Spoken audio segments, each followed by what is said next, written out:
আচ্ছা, অর্জুন দা আপনার নাম কি দেওয়া আছে স্বাস্থ্য সদাচারে? হ্যাঁ হ্যাঁ হ্যাঁ, জয় গুরু। আচ্ছা, বলে দিচ্ছি। জয় গুরু। পাঠ করবেন, স্বাস্থ্য সদাচার সূত্র গ্রন্থ থেকে পাঠ করবেন শ্রদ্ধেয় অর্জুন মন্ডল দা। হ্যাঁ, জয় গুরু। জয়। পরম প্রেমময় পরম দয়াল শ্রী শ্রী ঠাকুর অনুকূল চন্দ্রের স্বাস্থ্য ও সদাচার সূত্র গ্রন্থ হইতে পাঠ। জীবন চাও তো জীবনীয় যে বা যা তার উপাসনা করো। শিষ্ট আচার যা বৈধি বিনায়িত হয়ে তোমার কাছে উপস্থিত হয় তাকে ধারণ করো, পালন করো। বিশিষ্ট নিবেশ নিয়ে ভেবে চিনতে সঙ্গতিশীল তাৎপর্যকে বের করে তাতেই তার আসন অটল করে রাখো। শত কষ্টের ভিতরেও তুমি স্বস্তি হারা হবে কমে। বাণী সংখ্যা 54। ওম শান্তি, ওম শান্তি, ওম শান্তি। জয় গুরু। জয় গুরু। এবার পরম প্রেমময় শ্রী শ্রী ঠাকুরের বিবাহ বিধায়না গ্রন্থ থেকে পাঠ করবেন বিষ্ণুপুর বাঁকুড়া থেকে কুমারী সুমনা দণ্ডপাঠক। জয় গুরু, শোনা যাচ্ছে? হ্যাঁ, শোনা যাচ্ছে। হ্যালো। হ্যাঁ, জয় গুরু। পরম প্রেমময় শ্রী শ্রী ঠাকুরের বিবাহ বিধায়না গ্রন্থ থেকে পাঠ। গণসমাজকে যদি সুজনন অধুষিত করে তুলতে না পারো, সুকেন্দ্রিক শ্রেয় সন্দীপী করে আচারে ব্যবহারে চরিত্রে সর্বপ্রকারে হীনবীর্য অব্যবস্থ বিকেন্দ্রিক অল্পায়ু সন্ততি বাহুল্যে দেশ পরিপ্লাবিত হয়ে উঠবে। অযোগ্য অসঙ্গতি সম্পন্ন হয়ে কৃষ্টির অবদলনে আত্মঘাতী বিক্ষোভ বিললতাই ধ্বংসকে আলিঙ্গন করে আত্মবিলয় করা ছাড়া আর উপায়ই থাকবে না। ব্যভিচার বিপ্লবী পরাক্রমে স্বার্থকৃত্নু পবিত্রিলোলুপ অসঙ্গতির সেবায় সাতন উৎসবে জাহান্নামে জীবনকে উৎসর্গ করতে বাধ্য করবেই করবে। তাই সাবধান হও এখন থেকে। 126 নম্বর বাণী। ওম শান্তি। জয় গুরু। জয় গুরু। এখন পরম প্রেমময় শ্রী শ্রী ঠাকুরের নারীর নীতি গ্রন্থ পাঠ করবেন কন্দা বাঁকুড়া থেকে শ্রদ্ধেয়া পল্লবী সিংহ মা। জয় গুরু। জয়। জয় গুরু, শোনা যাচ্ছে? হ্যাঁ, শোনা যাচ্ছে। হ্যালো। হ্যাঁ, শোনা যাচ্ছে। হ্যাঁ হ্যাঁ। পরম প্রেমময় শ্রী শ্রী ঠাকুর অনুকূল চন্দ্রের শ্রী মুখ নিষেধের নারী নীতি গ্রন্থ থেকে পাঠ। ভালোবাসায় আবিষ্কার। একমাত্র ভালোবাসায় তাহার প্রিয়ের জীবন যশ প্রীতি ও বৃদ্ধিকে উন্নতির পথে লইতে হইলে কি করতে হইবে আবিষ্কার করিয়া তাহা বাস্তবে পরিণত করিতে পারে। তুমি যাহাকে প্রিয় বলিয়া মনে করিতেছ, তোমার মন ও মস্তিষ্কের অবস্থা এই ধাঁজে দাঁড়িয়েছে কিনা দেখিয়া বুঝিতে পারিবে তোমার ভালোবাসায় ভেজাল আছে কিনা। নারী নীতি গ্রন্থ 42। জয় গুরু। জয়। জয়। আপনি মিউট করে দেন। শঙ্খধ্বনি, প্রার্থনা, ঠাকুরের বিভিন্ন অমীয় গ্রন্থাদি পাঠ প্রত্যেক দাদা ও মায়েরা খুব ভক্তি ভরে খুব পরিষ্কার ভাবে করেছেন। পরমপিতার আতুল চরণে তাদের প্রতি প্রত্যেকের ইষ্টচ্ছল মঙ্গলময় জীবন প্রার্থনা করি। এখন আমাদের সামনে ভক্তিগীতি পরিবেশন করবেন সিঙ্গুর হুগলি থেকে শ্রীমতী চেতনা চ্যাটার্জি মা।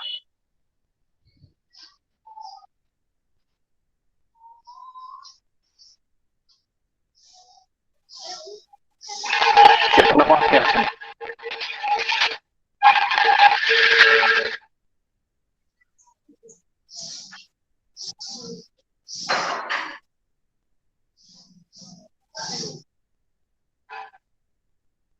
চেতনা মা, আপনি আনমিউট করুন।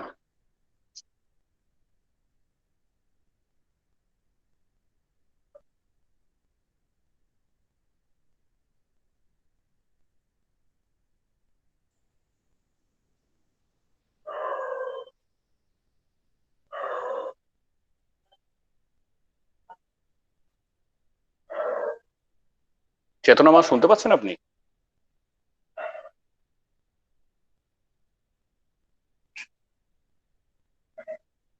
শ্রদ্ধেয় গৌতম দা আপনি আছেন? গৌতম সাহাদা।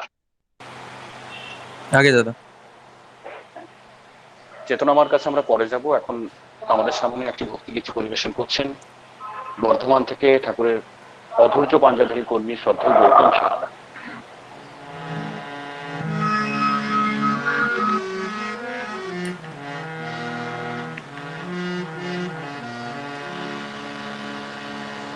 आज ये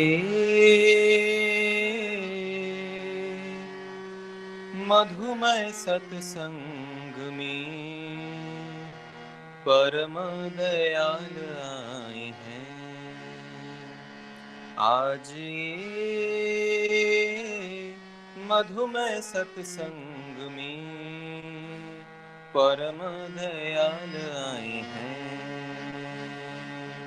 इन चरणों में शीश झुकाए, इन चरणों में शीश झुकाए, दयाल प्रभु की महिमा गाए। आज ये मधुमय सत्संग में परम दयाल आए हैं। सत्संग है मनुष्य कारखाना, बचने बढ़ने का ये खजाना। सत्संग है मनुष्य कारखाना, बचने बढ़ने का ये खजाना। ठाकुर में हो जाए हमारी वृत्ति भेदी टान, वृत्ति हो जाए इष्टमुखी मिले परित्राण। ठाकुर में हो जाए हमारी वृत्ति भेदी टान, वृत्ति हो जाए इष्टमुखी मिले परित्राण। इष्टि चलन इष्टि भरन हो, इष्टि चलन इष्टि भरन सदा बहत रहे। आज ये मधुमय सत्संग में परम दयाल आए हैं। जजन जजन इष्ट भृति बचने बढ़ने की है नीति, जजन जजन इष्ट भृति बचने बढ़ने की है नीति। जो भी करे वही पाए यही तो है जीवन नीति, जजन जजन इष्ट भृति बचने बढ़ने की है नीति। जो भी करे वही पाए यही तो है जीवन नीति। आपद विपद जो भी आए जैसा भी हो प्राण, इष्ट भृति लाती है सबका परित्राण। आपद विपद जो भी आए जैसा भी हो प्राण, इष्ट भृति लाती है सबका परित्राण। स्वस्थयनी सदाचार हो, स्वस्थयनी सदाचार जीवन को बढ़ाए। आज ये मधुमय सत्संग में परम दयाल आए हैं। इन चरणों में शीश झुकाए, इन चरणों में शीश झुकाए, दयाल प्रभु की महिमा गाए। आज ये मधुमय सत्संग में परम दयाल आए हैं, परम दयाल आए हैं, परम दयाल आए हैं। জয় গুরু। জয় গুরু। অত্যন্ত সুন্দর একটি নতুন ধরনের যে গানের মধ্যে ঠাকুরের দর্শন খুব সুন্দরভাবে আছে, অত্যন্ত সুমধুর গলায়, অত্যন্ত ভক্তি ভরে শ্রদ্ধেয় গৌতম সাহাদা আমাদের সামনে পরিবেশন করলেন। পরমপিতার আতুল চরণে তার পরিবার পরিজন প্রত্যেকের ইষ্টমুখী জীবন প্রার্থনা করি এবং সৎসঙ্গের খাতড়ার তরফ থেকে তাকে জানাই অসংখ্য ধন্যবাদ। তাকে আমরা আবার পাওয়ার আশায় থাকলাম। এবার আমাদের সামনে একটি ভক্তিগীতি পরিবেশন করছেন ঘাটাল থেকে কুমারী অদিতি হালদার মা। জয় গুরু দাদা। জয় গুরু।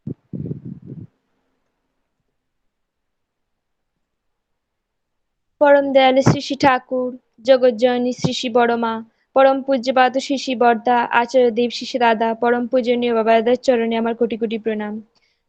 সৎসঙ্গ বিহার খাতড়ার অনলাইন সৎসঙ্গে উপস্থিত সকল দাদাদের, মায়েদের ও ভাই বোনেদের যথাযোগ্য স্থানে আমার শ্রদ্ধা, প্রণাম ও জয়গুরু।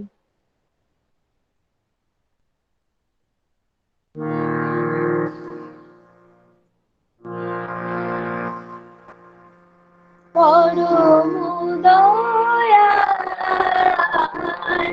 পরম পিতা গাহি আমি তোমারি গান।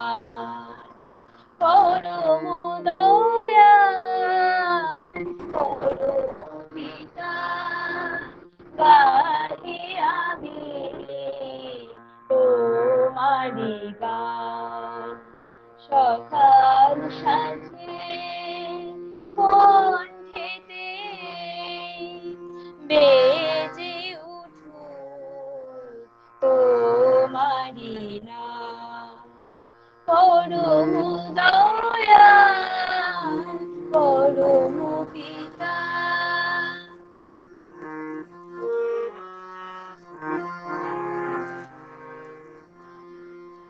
উষায় গাহি তার ধুলা গান। কাজের মাঝে নাম বিরাম। উষায় গাহি তার ধুলা গান। কাজের মাঝে নাম বিরাম। চল ফেরাই বন্ধনীনাম। চল ফেরাই বন্ধনীনাম। ভরেছে তাই সকল প্রাণ। পরম দয়াল পরম পিতা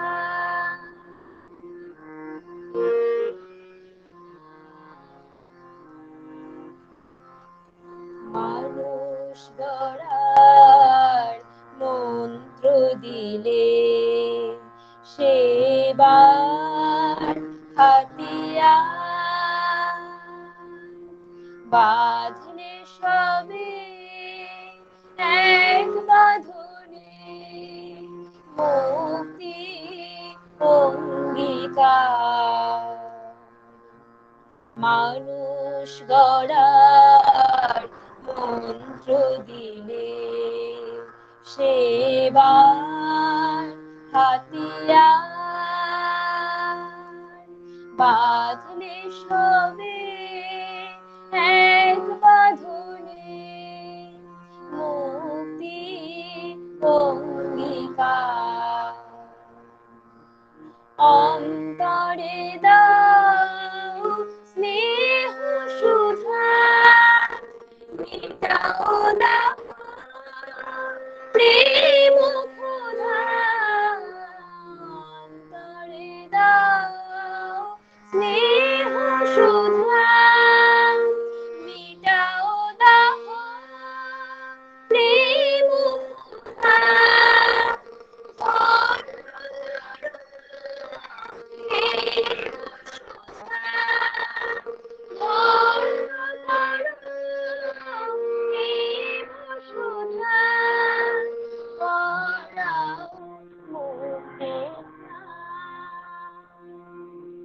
পরম দয়াল পরম পিতা গাহি আমি তোমারি গান। সকাল সাঁঝে কণ্ঠেতে বেজে উঠুক তোমারি নাম। পরম দয়াল পরম পিতা পরম দয়াল পরম পিতা পরম দয়াল পরম পিতা। জয় গুরু, জয় গুরু দাদা। জয় গুরু। খুবই সুন্দর মনোমুগ্ধকর একটি ভক্তিগীত পরিবেশন করলেন ঘাটাল থেকে শ্রদ্ধেয়া অদিতি হালদার মা। আমরা মুগ্ধ হয়ে শুনছিলাম পরমপিতার আতুল চরণে তার তার পরিবার পরিজন প্রত্যেকের মঙ্গলময় ইষ্টচ্ছল জীবন প্রার্থনা করি এবং সৎসঙ্গের খাত্রার তরফ থেকে তাকে জানাই অসংখ্য ধন্যবাদ। এবার আমাদের সামনে একটি ভক্তিগীতি পরিবেশন করবেন সিঙ্গুর হুগলি থেকে শ্রীমতী চেতনা চ্যাটার্জি মা। জয় গুরু সবাইকে।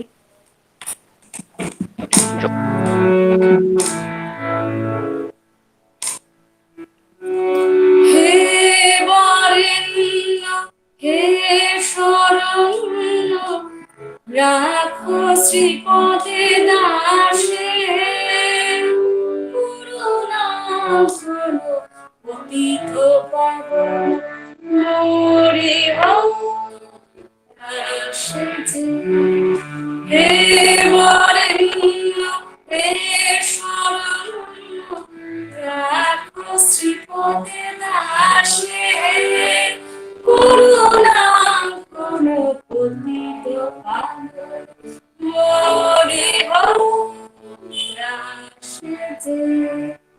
শান্তি স্বস্তি বিনায়ক সিদ্ধি মুক্তি বিধায়ক প্রেম ভক্তি প্রদায়ক রাখো পাবনাশে শান্তি স্বস্তি বিনায়ক সিদ্ধি মুক্তি বিধায়ক প্রেম ভক্তি প্রদায়ক রাখো পাবনাশে হে বরেণ্য হে শরণ্য রাখো শ্রীপদে দাসে করুণা করো পতিত মোরে দাসে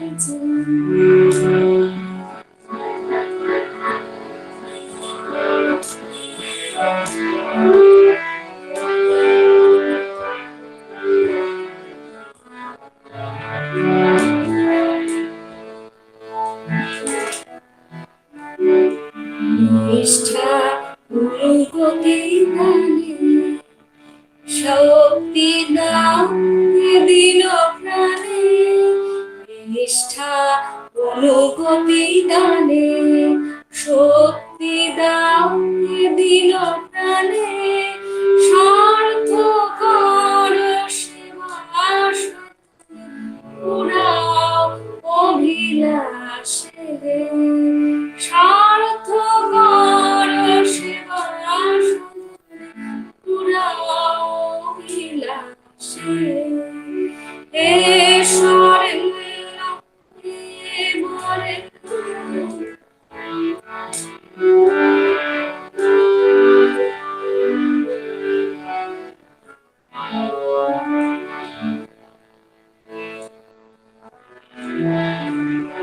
তুমি নারায়ণ তুমি সত্য তুমি চেতনা তোমারে সত্তা ভরিয়া তুমি ভাবি ভাবি কাশে তুমি অনন্ত তুমি সত্য তুমি চেতনা তোমারে চিত্ত সত্তা ভরিয়া রাজা তুমি ভাবি ভাবি কাশে হে বরেণ্য হে শরণ্য রাখো শ্রীপদে দাসে করুণা করো পতিত পাবন মোরে দাসে হে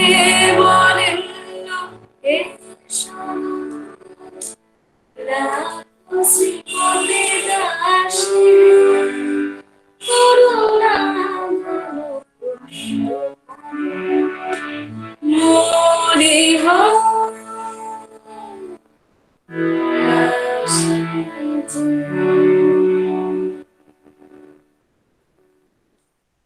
গুরু। ঠাকুর চরণে জয় গুরু। সকলের মঙ্গল প্রার্থনা করি।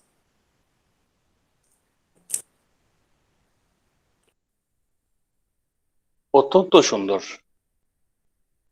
হৃদয় জোড়ানো একটি ভক্তিগীত পরিবেশন করলেন অত্যন্ত সুমধুর গলায়। খুব ভালো লাগলো। পরমপিতার আতুল চরণে তার তার পরিবার পরিজন প্রতি প্রত্যেকের ইষ্টচ্ছল মঙ্গলময় জীবন প্রার্থনা করি এবং সৎসঙ্গের খাতড়ার তরফ থেকে তাকে জানাই অজস্র ধন্যবাদ। তাকে জন্য আমরা আবার আমাদের সৎসঙ্গে পাই, এই প্রার্থনা রইল। নিশ্চয়ই দাদা, ঠাকুরের কাজ নিশ্চয়ই থাকবো সঙ্গে। জয় গুরু। জয়। এবার আমাদের সামনে একটি কীর্তন পরিবেশন করবেন মেটেলি জলপাইগুড়ি থেকে শ্রদ্ধেয় অখিল রায়দা। জয়গুরু দাদা, শোনা যাচ্ছে? হ্যাঁ, শোনা যাচ্ছে। সবাইকে আন্তরিক জয়গুরু জানিয়ে হেমকবির লেখা এবং আচার্যদেব দাদার অত্যন্ত প্রিয় একটি কীর্তন গাওয়ার চেষ্টা করছি।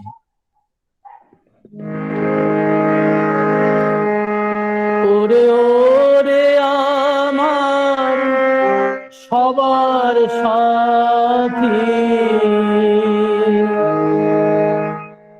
সব সারাতে দাও সারা, সব সারাতে দাও সারা, হয়ে আছি আমি হারা।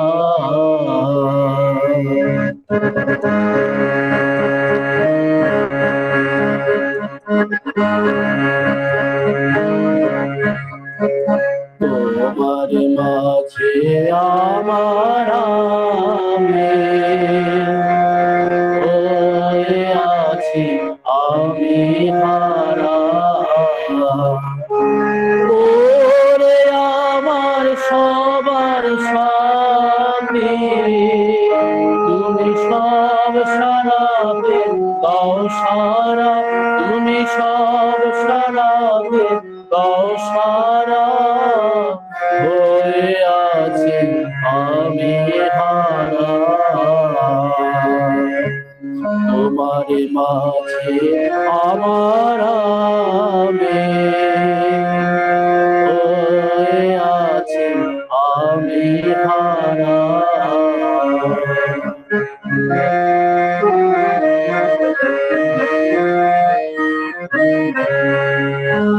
তোমায় দেখে চোখে আমার দেখা ফুটেছে, তোমার বাণী শুনে শ্রবণ শুনতে পেয়েছে, আরো যে হয়েছে পরশ তোমার অবশ করে গো দয়াল, পরশ তোমার অবশ করে গো,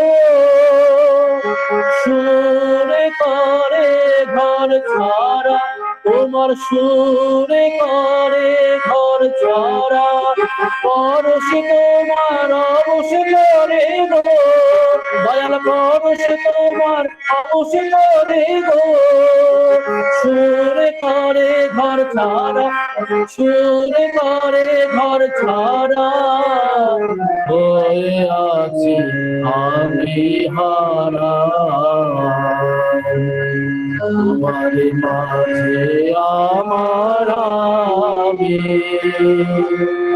হয়ে আছি আমি হারা।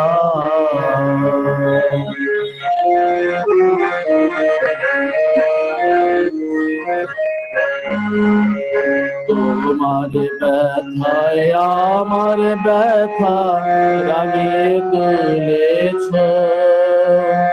রূপের হাওয়ায় মন বাগানে ফুল ফুটায়েছ, আরো কি যে করেছ। তোমার ব্যথায় আমার ব্যথা রাঙিয়ে তুলেছ, রূপ গোলাপের হাওয়ায় মন বাগানে ফুল ফুটায়েছ, আর কি যে করেছ বুঝতে পারি হইতে নারী গো, বুঝতে পারি হইতে নারী গো, আমি কইতে গিয়ে পাগলে পাড়া, আমি কইতে গিয়ে পাগলে পাড়া, বুঝতে পারি কইতে নারী গো, ওটা বুঝতে পারি কইতে নারী গো, ওটা বুঝতে পারি কইতে নারী গো, ওটা কইতে গিয়ে পাগলে পাড়া, আমি কইতে গিয়ে পাগলে পাড়া হয়ে আছে আমি হারা, তোমার মাঝে আমার আমি হয়ে আছি আমি হারা, ওরে আমার সবার সাথী, ওরে আমার সবার সাথী, সব সারাতে গাও সারা, তুমি সব সারাতে গাও সারা, হয়ে আছি আমি হারা, তোমার মাঝে আমার আমি হয়ে আছি আমি হারা। জয় গুরু দাদা। জয় গুরু। শ্রদ্ধেয় অখিল রায়দা ভক্ত মানুষ, তিনি অত্যন্ত সুদৃষ্ট প্রসঙ্গ করেন, বিভিন্ন সৎসঙ্গের কার্যের সাথে যুক্ত থাকেন। তার মুখ থেকে অত্যন্ত সুন্দর একটি কীর্তন, অত্যন্ত প্রসিদ্ধ একটি কীর্তন আমরা শুনলাম, খুব ভালো লাগলো। পরমপিতার আতুল চরণে তার তার পরিবার পরিজন প্রতি প্রত্যেকের ইষ্টচ্ছল মঙ্গলময় জীবন প্রার্থনা করি। তিনি এভাবেই যেন তাকে ধরে আরো উচ্চতায় ওঠেন, এই প্রার্থনা রইল। এবং সৎসঙ্গের খাতার তরফ থেকে তাকে জানাই অসংখ্য ধন্যবাদ। এবার আমাদের সামনে ইষ্ট প্রসঙ্গ করবেন জয় গুরু। সিলেট হসপিটাল বাংলাদেশ থেকে তিনি diabetes specialist, sugar specialist doctor Lalit Mohan Nagda. আমি তাকে ইষ্ট প্রসঙ্গ শুরু করার জন্য অনুরোধ করছি। জয় গুরু। জয়। পরম দয়াল পরম প্রেমময় শ্রী শ্রী ঠাকুরের আতুল চরণে প্রণাম জানাই। প্রণাম জানাই তার লীলা সঙ্গিনী পরমারাধ্য জগৎজননী শ্রী শ্রী বর্মার শ্রীচরণে। প্রণাম জানাই পরম পূজ্যপাদ শ্রী শ্রী বরদার শ্রীচরণে। প্রণাম জানাই পরম বর্তমান আচার্যদেব পরম পূজ্যপাদ শ্রী শ্রী দাদার শ্রীচরণে। প্রণাম জানাই পূজ্যপাদ বাবাইদের শ্রীচরণে, পরম পূজনীয় বৃন্দাদের শ্রীচরণে এবং ঠাকুর বাড়ির প্রত্যেকের আতুল চরণে আমি প্রণাম জানাই। এবং যারা আজকে অনলাইন সৎসঙ্গে উপস্থিত আছেন সবার প্রতি রইল আমার যথাযোগ্য স্থানে প্রাণান্দিত জয়গুরু প্রণাম এবং ছোটদের প্রতি রইল আমার স্নেহ ভালোবাসা। আসলে আমি বিশেষ কোনো আলোচক নই, তারপর আমার বিকাশ ভাই অনেকদিন ধরে যে বলছেন যে ঠাকুরের কথা বলতে হবে, খুব ব্যস্ত থাকতে হয় আমাকে হাসপাতাল এবং চেম্বার নিয়ে, প্রফেশন নিয়ে। তারপরও এই যে আমাকে সুযোগ দিলেন, সৎসঙ্গ কাতরা অঞ্চল থেকে, কেন্দ্র থেকে আমি আপনাদের প্রতি বিশেষ কৃতজ্ঞতা জ্ঞাপন করছি। এবং যারা আজকে অনলাইন সৎসঙ্গে উপস্থিত আছেন তাদের প্রতি কৃতজ্ঞ, যেহেতু তারা আমাকে সুযোগ দিয়েছেন এই কিছু ইষ্ট প্রসঙ্গ করার জন্য। তো আজকে ব্রহ্মপূজ্যপাদ শ্রী শ্রী মেজদার জন্মদিবস শুনলাম, তো তার সর্বাঙ্গীন মঙ্গল কামনা, দীর্ঘায়ু কামনা করে পরম পিতার চরণে আমি প্রার্থনা করি তিনি যেমন দীর্ঘদিন আমাদের মাঝে থাকেন এবং সুস্থ থাকেন। আর আজকে যারা সৎসঙ্গে আয়োজন করেছেন শ্রীমতী মৌসুমী পানমা এবং শ্রীমতী কাকুলি রায়মা, তাদের এবং তাদের পরিবারের সর্বাঙ্গীন মঙ্গল কামনা করি। তারা যেন সুস্থ থাকে, সুন্দর থাকেন এবং ইষ্টকে মাথায় নিয়ে থাকতে পারেন, সপারিপার্শ্বিক সবাইকে নিয়ে। তো কি থেকে শুরু করব? ঠাকুর তো বিশাল, ঠাকুরের কোনো গভীরতা মাপা সম্ভব নয়। দিন দুনিয়ার মালিক যিনি, তার সম্বন্ধে কতটুকুই বা আমরা জানি, কি বা বলতে পারি? এমন কোনো দিক নাই তিনি জানেন না। যিনি চিকিৎসক তিনি বলতে পারবেন তিনি কত বড় চিকিৎসক ছিলেন। যিনি কবি তিনি বলতে পারবেন কত বড় কবি ঠাকুর ছিলেন। যিনি সেরকম, যিনি ঔপন্যাসিক, যিনি সাহিত্যিক, যিনি পদার্থবিজ্ঞানী, যিনি রসায়ন বিজ্ঞানী, তারাই কিছুটা উপলব্ধি করতে পারেন ঠাকুর এবার কি নিয়ে আসছেন। ঠাকুর যুগ সন্ধিক্ষণে ঠাকুরের আবির্ভাব হয় পৃথিবীতে। আজকে সে আবির্ভাবের 134তম বৎসর চলছে এবং এই আবির্ভাব মাস উপলক্ষে সৎসঙ্গ সারা পৃথিবীতে সৎসঙ্গীরা কিন্তু করেই চলেছে। একে জোয়ার বয়ে গেছে আনন্দের, সৎসঙ্গের জোয়ার বয়ে যাচ্ছে এবং আমরা এত আনন্দিত, এত উদ্বেলিত এই জন্ম মাসের ঠাকুরকে নিয়ে। এটা কল্পনাই করা যেত না যদি করোনা না আসতো। এইভাবে যে সৎসঙ্গ করা যায়, অনলাইনে ভাবের আদান প্রদান করা যায় পৃথিবীর এক প্রান্ত থেকে আরেক প্রান্তে, তার পরম দয়া। এই করোনা মহামারীতে অনেকে ভীত সন্ত্রস্ত, অনেকে মুশরি আছে, হতাশায় আছে, বিষাদে ভরপুর তাদের মন। কিন্তু এরপর আমরা যারা ঠাকুরকে মাথায় নিয়ে আছি তারা মহা আনন্দে আছি। করোনার ভয়াল থাবার কথা তারা ভুলেই গেছি আমরা। তাহলে তার দয়া ছাড়া এটা আসলে সম্ভব নয়। তো আজকে যে একটা বাণী দেখলাম সৎসঙ্গে, যে আচারে বাঁচে বারে উন্নতি অবাধ, তাকেই সদাচার বলে, তাই জীবনে সাধু। তো ঠাকুর বারবার বলছিলেন মানুষ বাঁচতে চায়, বাড়তে চায়। তো এইবার ঠাকুর বলেন বাঁচো, বাঁচাও, বাড়াও, বাড়ো এবং বাড়াও, বাঁচো, বাঁচাও। নিজেকে বাঁচতে হবে, অপরকেও বাঁচাতে হবে। তাহলে এই যে বাঁচা বাড়া, সেই বাঁচা বাড়ার মূল মন্ত্র কিন্তু এবার ঠাকুর দিয়ে গেলেন এবং যা দিলেন প্রত্যেকটা জিনিসই সাইন্টিফিক। সেটা করোনা মহামারীতে আমরা আরো হারে হারে টের পাচ্ছি। কত বৈজ্ঞানিক কথা ঠাকুর এবার দিয়ে গেছেন, বলে গেছেন, লিখে গেছেন। শুধু বলে যাননি, তিনি সেই স্বাস্থ্য সদাচার সূত্রে বইখানিতে সুন্দর করে লিপিবদ্ধ করে গেছেন। সেটা বই না, সেটা সূত্র। ঠাকুর বলছেন স্বাস্থ্য সদাচার সূত্র, গ্রন্থ নয়। সূত্রতে কোনো ভুল থাকতে পারে না, বইও ভুল ত্রুটি থাকতে পারে। সূত্র মানে যেমন প্লাস বি হোল স্কয়ার সমান A square plus 2ab plus B square, স্বতঃসিদ্ধ। ঠাকুরের বলাগুলো এবার কিন্তু স্বাস্থ্য সদাচার সূত্রে যে বলাগুলি ছিল সব সূত্র আকারে। এর ব্যত্যয় ঘটলে মানুষের অস্তিত্ব বিপন্ন হবে। তাই ঠাকুর কিন্তু সেটা বারবার সেদিক দিয়ে নজর দিয়েছেন। আজকে মানুষের সমস্যাটা কি? আজকে মানুষের সমস্যা হচ্ছে মানুষ। সবচেয়ে বড় সমস্যা হচ্ছে মানুষ। এই যে আমরা পরিবেশে, যেই পরিবেশে আমরা বসবাস করছি, সেই পরিবেশের মধ্যে মানুষের সাথে জীবজন্তু, গাছপালা, নদী নালা, পাহাড় পর্বত, পোকা মাকড়, কত কিছুই না আছে, কিন্তু তাদের কোনো সমস্যা হচ্ছে না।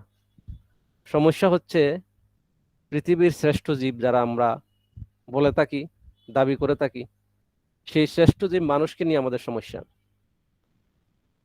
তো সমস্যাটা কেন হচ্ছে? সমস্যার একমাত্র কারণ হচ্ছে আমাদের ইষ্ট নেই মাথায়। বেশিরভাগ মানুষের আমাদের ইষ্টবিহীন। যে ঠাকুর বলছিলেন ইষ্টবিহীন যার জীবন ছিন্ন ভিন্ন তার জীবন, ইষ্টবিহীন যার তার জীবন ছিন্ন ভিন্ন। সেই ছিন্ন ভিন্ন বিশৃঙ্খল পদ্ধতিতে আমরা পৃথিবীতে বসবাস করছি।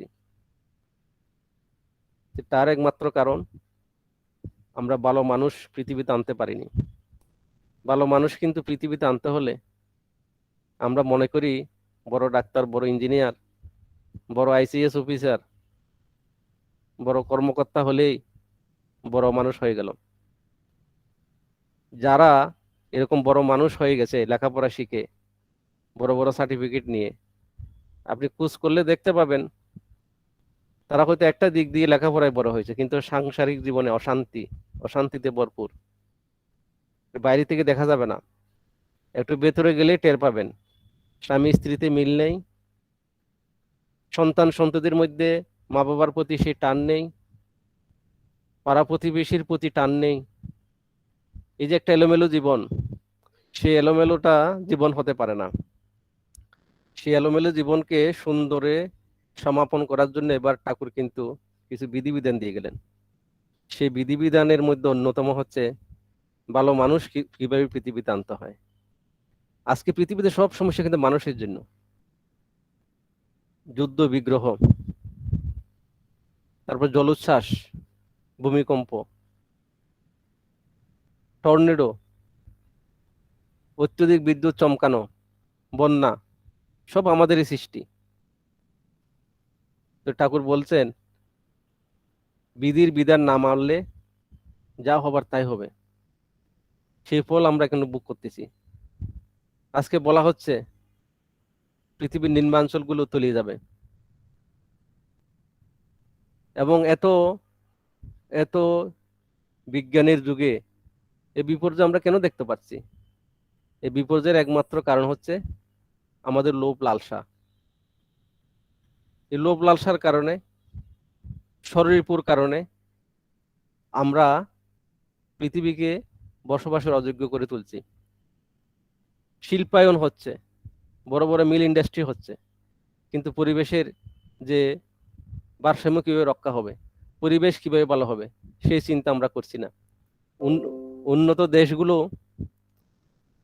দেশগুলো সেই মিথেন, ক্লোরোকার্বন, কার্বন ডাইঅক্সাইড, যে বিষাক্ত গ্যাসগুলো শিল্পায়নের নামে সেগুলোকে পিউরিফাই না করে বায়ুমণ্ডলে ছেড়ে দিচ্ছে। তো বায়ুমণ্ডলে ছেড়ে দেওয়ার ফলে কি হচ্ছে? ওজোন লেয়ার, যেটা সায়েন্টিস্টরা বলছে, সেটা কিন্তু ক্ষয় হয়ে যাচ্ছে। সে সূর্যের অতিবেগুনি রশ্মিগুলো পৃথিবীতে চলে আসছে। পৃথিবীতে আসার ফলে বায়ুমণ্ডলের তাপমাত্রা বাড়তেছে। বায়ুমণ্ডলের তাপমাত্রা বাড়ার কারণে আজকে নিম্নাঞ্চলগুলো কিন্তু হিমালয়ের বরফ গলতেছে। হিমালয়ের বরফ গলার কারণে জলের লেয়ার কিন্তু আস্তে আস্তে উপরের দিকে উঠতেছে, এবং নিম্নাঞ্চলগুলো কোনো এক সময় তলিয়ে যাবে। আজকে কানাডার মতো জায়গায়, যেখানে ভ্যাঙ্কুভার আমি একবার গিয়েছিলাম 3-4 বছর আগে, সেখানে বরফ পড়তো কোনো এক সময়, বরফও পড়তো, বৃষ্টি হতো একসাথে। কিন্তু এখন সেখানে দেখা যাচ্ছে সেখানকার লোকগুলো এমন গরম পড়ছে, জলের মধ্যে ডুবে আছে মাথা বের করে দিয়ে, জলে চলে গেছে তারা শান্তির আশায়। তাহলে কেন হচ্ছে? এই যে বায়ুমণ্ডলের যে অস্বাভাবিক পরিস্থিতি, এলোমেলো পরিস্থিতি, এটা আমাদের কারণেই। আমরা গাছপালা লাগাই না, আমরা বৃক্ষ নিধন করি, আমরা পুকুর জলাশয় সব ভরাট করি, আমরা শিল্পায়নের নামে বিষাক্ত গ্যাসগুলো বায়ুমণ্ডলে ছেড়ে দিচ্ছি।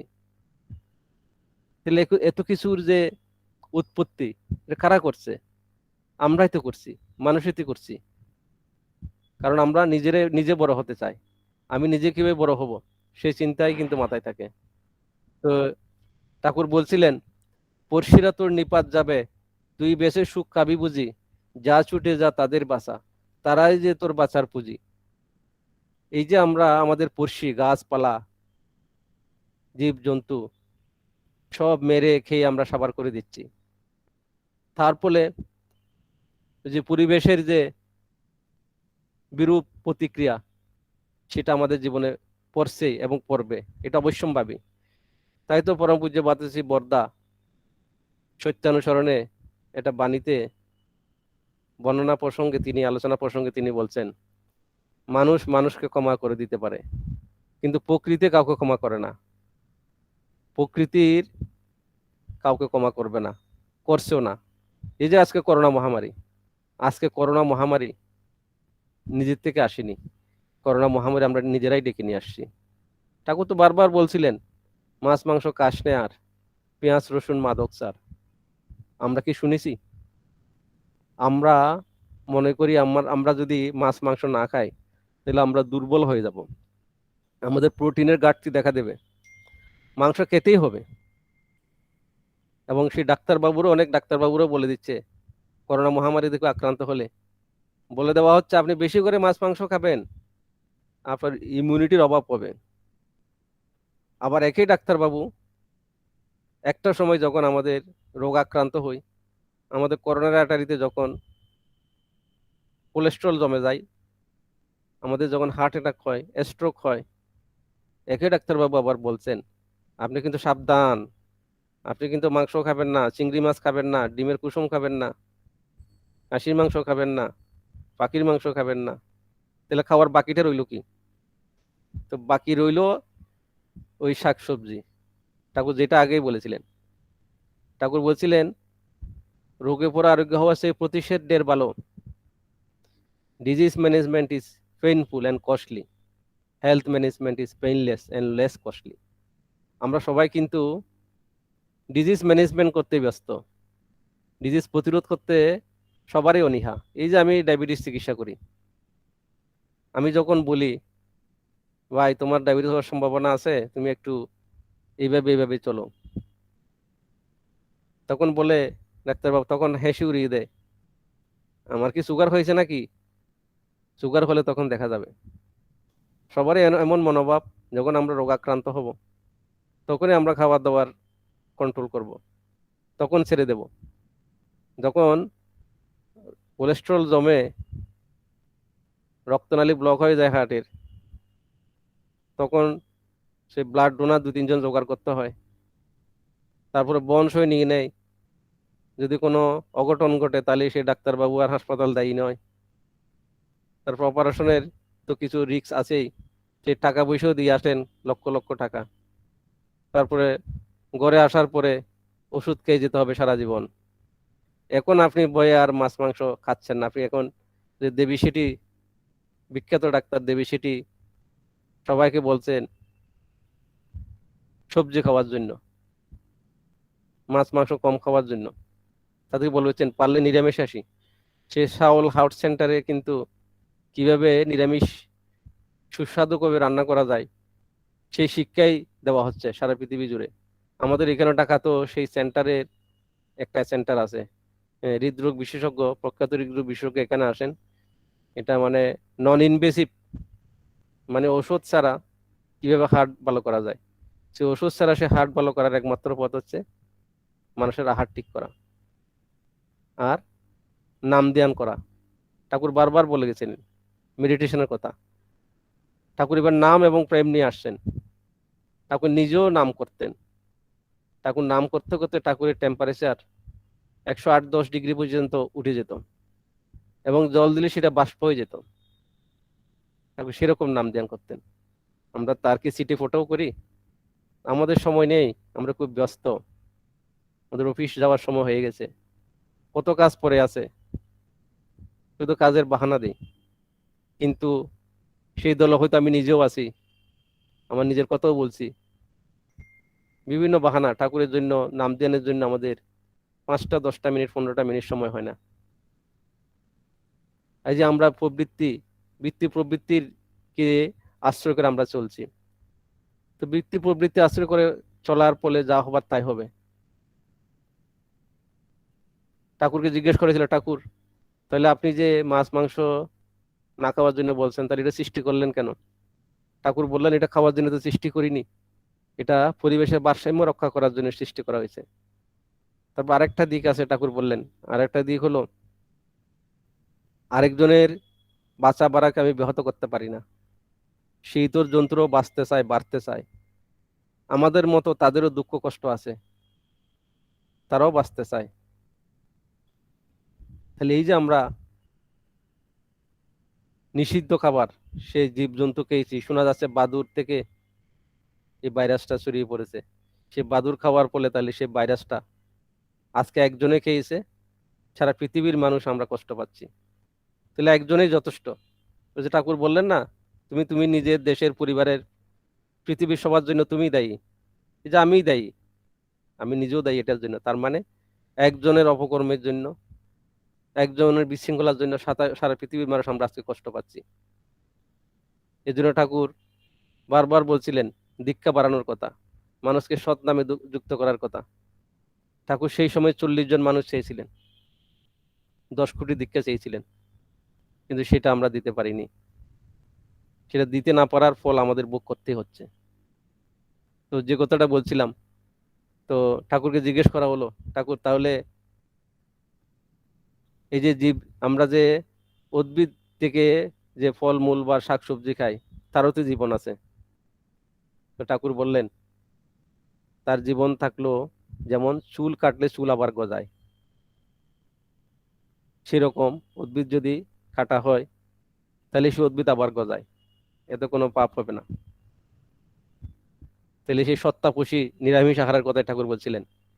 আর চাল এবং ডাল যদি একসাথে মেশানো হয় তাহলে এসেনশিয়াল যে অ্যামাইনো অ্যাসিড, তার ঘাটতিটা পূর্ণ হয়ে যায়। আর খুব বেশি প্রোটিন আমাদের শরীরে দরকার নেই, 1 গ্রামের চেয়েও কম প্রোটিনও আমরা সুন্দরভাবে বেঁচে থাকতে পারি। অতিরিক্ত প্রোটিন কিন্তু শরীর থেকে বেরিয়ে যায়, বিভিন্ন রোগের সৃষ্টি করে, ইউরিক অ্যাসিড লেভেল বেড়ে যায়, অ্যাসিডিক পিএইচ করে ফেলে, রক্তটা অ্যাসিডিক করে ফেলে। তাহলে সে অতিরিক্ত প্রোটিন কিন্তু মাছ মাংসের প্রোটিন তো শরীরের জন্য ক্ষতিকর।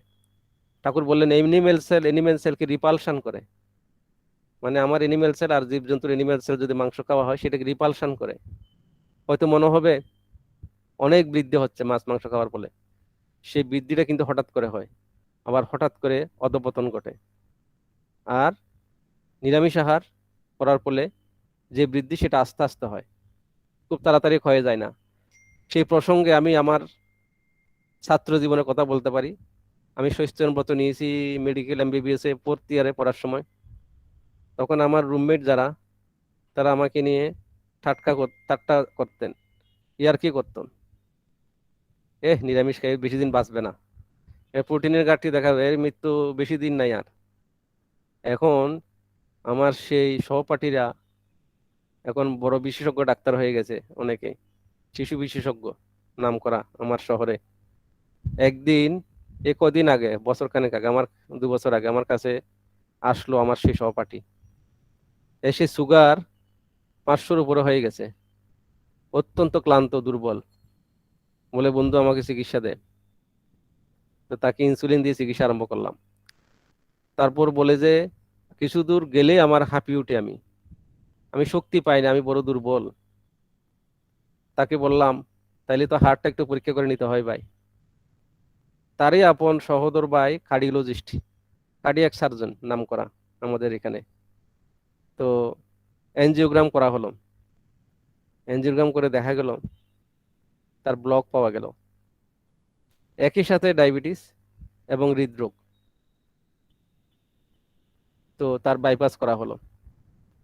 তো সে কথাই বলছিলাম, ওই যে 20 বছর 25 বছর আগে আমার বন্ধুটি যে উপহাস করে বলছিলেন, কিন্তু দেখুন সে আহারের থেকে কিন্তু ডায়াবেটিস বলেন আর হার্টের রোগ বলেন, সব কিন্তু সে খাওয়া দাওয়া থেকে হয়। তাহলে যেটা আমাকে মৃত্যু পথের দিকে নিয়ে যায়, যে খাবার আমার কার্ডিওভাস্কুলার ডিজিজ সৃষ্টি করে, হার্টের রোগ সৃষ্টি করে, কিডনির রোগ সৃষ্টি করে, সে খাবার কিন্তু ঠাকুর বারবার নিষেধ করেছেন। সে খাবার না খাওয়ার জন্য ঠাকুর বারবার নিষেধ করেছেন। আর আমাদের ভিটামিন B12 এর একটু অভাব হতে পারে। ভিটামিন B12 কিন্তু একটু দুধের মধ্যে পাওয়া যায়। ঠাকুর বলছেন দুধ একটু খেতে হয় আর ঘিয়ের ছিটে ফোঁটা। আমরা নিরামিষ ভোজী যারা, তারা কিন্তু অনেকেরই কিন্তু ঘি খাওয়ার প্রবণতা আছে। একটা বয়সের পরে, 40 বছর বয়সের পরে কিন্তু ঘিটা খুব কম খাওয়া ভালো। ভবিষ্যন্ন সময় ছাড়া অন্য সময় ঘিটা কিন্তু না খাওয়া ভালো। আর ঠাকুর আরেকটা খাওয়ার কথা বলে গেছেন, তিলটা কিন্তু রেগুলার খেতে পারলে ভালো। ঠাকুর বলছিলেন তিলের মধ্যে এমন উপাদান আছে যেটা ছাগো মাংসের গুণ তিলের মধ্যে পাওয়া যায়। ঠাকুর কিন্তু সেটা বলে গেছেন। এই জন্য আমাদের কিন্তু আহারের দিকে বিশেষ মন দিতে হবে। আহারের দিকে মন দিতে হবে এই কারণে, আহার যদি আমরা ঠিক না করি তাহলে আমরা রোগগ্রস্ত হয়ে পড়বো। রোগগ্রস্ত হয়ে পড়লে কিন্তু আমরা ইষ্টের যে কাজ, ইষ্টের যে এবার ঠাকুরের যে বিধিবিধান মেনে নিজে বাঁচা এবং আরেকজনকে বাঁচানো, সেটা সম্ভব হবে না। সেটা তখনই সম্ভব হবে যদি আমি আমার শরীরটাকে ভালো রাখতে পারি। এবারে স্বাস্থ্যের ডেফিনিশনে ওয়ার্ল্ড হেলথ অর্গানাইজেশন কি বলছে? ওয়ার্ল্ড হেলথ অর্গানাইজেশন বলছে health is a complete physical, mental, social wellbeing. সাথে আরেকটা কথা যুক্ত করা হয়েছে রিসেন্টলি, তাও অনেক বছর আগে, স্পিরিচুয়াল। শুধু শারীরিক মানসিক ভাবে ভালো থাকলে হবে না, স্পিরিচুয়াল আধ্যাত্মিক ভাবে ভালো থাকতে হবে। তা আধ্যাত্মিক ভাবে কিভাবে ভালো থাকতে হবে, ভালো থাকা যায়? আধ্যাত্মিক ভাবে ভালো থাকতে গেলে একজন জীবন্ত আদর্শ দরকার। সেই লিভিং আইডিয়াল, ঠাকুর বারবার বলছিলেন লিভিং আইডিয়াল। সেই জীবন্ত আদর্শ হচ্ছে ইষ্ট, যিনি মঙ্গলের প্রতীক, যিনি সবকিছু জানেন, যিনি ফুলফিলার the best, the ফুলফিলার the best, superlative degree, যিনি সব কিছু জানেন, পৃথিবীর ভবিষ্যৎ সবকিছু যিনি জানেন, তিনি হচ্ছে ফুলফিলার দি বেস্ট। তাকে যদি আমরা ভালোবাসি, তার কথা মতো যদি আমরা চলি, তাহলে কিন্তু আমাদের জীবনে কোনো অপূর্ণতা থাকবে না। আমরা অনেক সময় ভুল করে আমরা অনেক কিছু চাই, সেই চাওয়াটা কিন্তু অনেক সময় ভুল হয়, এজন্য তার উপর ছেড়ে দিতে হয়। ঠাকুর এক জায়গায় বলছেন, বাসা বরার উল্টো চলে, ম্লেচ্ছ জানিস তাদের বলে। তো শচীনদা চক্রবর্তী জিজ্ঞেস করলেন ঠাকুরকে, ম্লেচ্ছ বলে কাদের? ম্লেচ্ছ বলতে কি বিশেষ কোনো জাতি বোঝায়? শ্রী ঠাকুর বলছেন, ম্লেচ্ছ মানে আমার মনে হয় ধর্ম ও কৃষ্টিকে অস্বীকার করে চলে যারা। ম্লেচ্ছ সব জাতির মধ্যেই থাকতে পারে। ধার্মিক সে যে জাতির মধ্যেই জন্মগ্রহণ করুক না কেন, সে কখনো ম্লেচ্ছ নয়। ম্লেচ্ছত্বের প্রধান লক্ষণ হলো ঈশ্বরকে না মানা, প্রেরিতকে না মানা, কিংবা প্রেরিতগণের মধ্যে ভেদ সৃষ্টি করা। পূর্বতন কাউকে মানলেও বর্তমান যিনি তাকে মান্য না করা বা তাতে আনত না হওয়া। পিতৃপুরুষ ও পিতৃপুরুষের সত্তা সম্বর্ধীন ঐতিহ্যকে উপেক্ষা করে চলা, প্রতিলোম বিবাহ ও যৌনাচারকে প্রশ্রয় দেওয়া ইত্যাদি। যে যত উচ্চ কুলোদ্ভূতই হোক না কেন, এইসব কুলক্ষণ দেখলে বুঝবে সে ম্লেচ্ছাচার আক্রান্ত। তো এই যে ম্লেচ্ছাচার আক্রান্ত কিন্তু আজকে বড় গেছে। আমরা খবরের কাগজ খুললে দেখতে পাই, কে কার ছেলে মেয়ে আমরা জানতে পারছি না। কি এক বিভীষিকাময় পৃথিবীতে আমরা বাস করছি। কার সন্তান পেটে ধারণ করলো মাটি, সেটা কেউ জানতে পারছে না, সে কাগজ খুললে দেখা যায়। এই যে যথেচ্ছ যৌনাচার, এই যথেচ্ছ যৌনাচারের ফলে যে সন্ততি সৃষ্টি হচ্ছে, সেই যে প্রতিলোমজ সন্তান, ঠাকুর বারবার বলছিলেন প্রতিলোমজ সন্তানের জন্য পৃথিবীতে অশান্তি। আমরা বংশ আচার বিচার করি না। ঠাকুর বললেন সবকিছুর মধ্যে একটা জাত আছে, কুকুরেরও জাত আছে। সে উন্নত জাতের কুকুরগুলো কিন্তু তার ধরনে অন্যরকম। গরুর মধ্যে জাত আছে, আমের মধ্যে জাত আছে, ধানের মধ্যে জাত আছে। তার মানে ঠাকুর কাউকে কিন্তু ছোট করেননি। ঠাকুর প্রত্যেকের নিজের বৈশিষ্ট্য অনুযায়ী তাকে কিন্তু পরিপোষণ করেন। এই জন্য ঠাকুরকে বলা হয় অপরিমেয় বৈশিষ্ট্যপালী। ঠাকুর সবাইকে এবার তার ঋত্বিকের পাঞ্জা দিয়েছেন, সভাপতি ঋত্বিকের পাঞ্জা দিয়েছেন, ঐতিহ্যের পাঞ্জা দিয়েছেন। সেই শূদ্র, বৈশ্য, ক্ষত্রিয়, ব্রাহ্মণ সবাইকে দিয়েছেন, কাউকে ছোট করেননি। অনেকে বলে তাকে সৎসঙ্গের মধ্যে একে আরেকজনকে ছোট করা হয়, এই কথাটা সম্পূর্ণ ভুল। এবার ঠাকুর সব বর্ণের হাতে দণ্ড দিয়েছেন। তিনি যদি উপযুক্ত হন, সবার হাতে ঠাকুরের সেই দণ্ড দিয়েছেন। এবং আনন্দবাজারে সবাই একসাথে বসে খায়। একমাত্র যে আমরা যারা সৎসঙ্গের আশ্রয় গ্রহণ করি, তারাই আমরা এই জিনিসগুলো কিন্তু বুঝতে পারি, অনুধাবন করতে পারি। কিন্তু বাইরে যারা বাইরের থেকে দেখে, তারা কিন্তু এগুলো বুঝতে পারে না। ঠাকুর বলছেন, একজন শূদ্র যদি সাধনা করে তাহলে ব্রাহ্মণ হতে পারে, কোনো অসুবিধা নেই। কিন্তু শূদ্র ব্রাহ্মণের মেয়ে বিয়ে করতে পারে না। কারণ ঠাকুর বললেন এটা বায়োলজিক্যালি কিন্তু কম্পিটিবল নয়, এজন্য করা যাবে না। এজন্য ঠাকুর অনুলোম বিয়ের করার জন্য বলছেন। এই অনুলোম বিয়ের ফলে যদি যে সন্তান সন্ততি আসবে, সেটা পৃথিবীর জন্য, রাষ্ট্রের জন্য মঙ্গল। সে কথা প্রসঙ্গে সে ঠাকুর সুভাষচন্দ্র বসু এবং এই দেশবন্ধু চিত্তরঞ্জন দাসদাকে ঠাকুর বলছিলেন কিভাবে পৃথিবীর মঙ্গল হবে, পৃথিবীর কাজ কোথা থেকে শুরু করতে হবে। তো নেতাজি সুভাষচন্দ্র বসুকে ঠাকুর বলছিলেন, কম্পিটিবল ম্যারেজ, সুবিবাহ যদি হয়, তাহলে পৃথিবী একদিন স্বর্গে পরিণত হবে। তাহলে ঠাকুরকে বললেন তিনি, এটা অনেক সময়ের ব্যাপার। ঠাকুর বললেন, হ্যাঁ সময় তো লাগবেই, শর্টকাট কোনো রাস্তা নেই। কারণ আমাদের মানুষের মধ্যে গলদ জমে গেছে। আমরা সেই গলদ কিন্তু সাফ করতে হলে সময়ের প্রয়োজন। এই সময় ছাড়া কিন্তু এই গলদ ঠিক হবে না। তখন থেকে বলছিলেন যদি 20-25 বছর বিবাহ যদি ঠিক মতো করা হয় আর অনুলোম সন্তান যদি পৃথিবীতে আসে, তাহলে সেই অনুলোম সন্তানের দ্বারা পৃথিবীর, দেশের, সমাজের মঙ্গল হবে।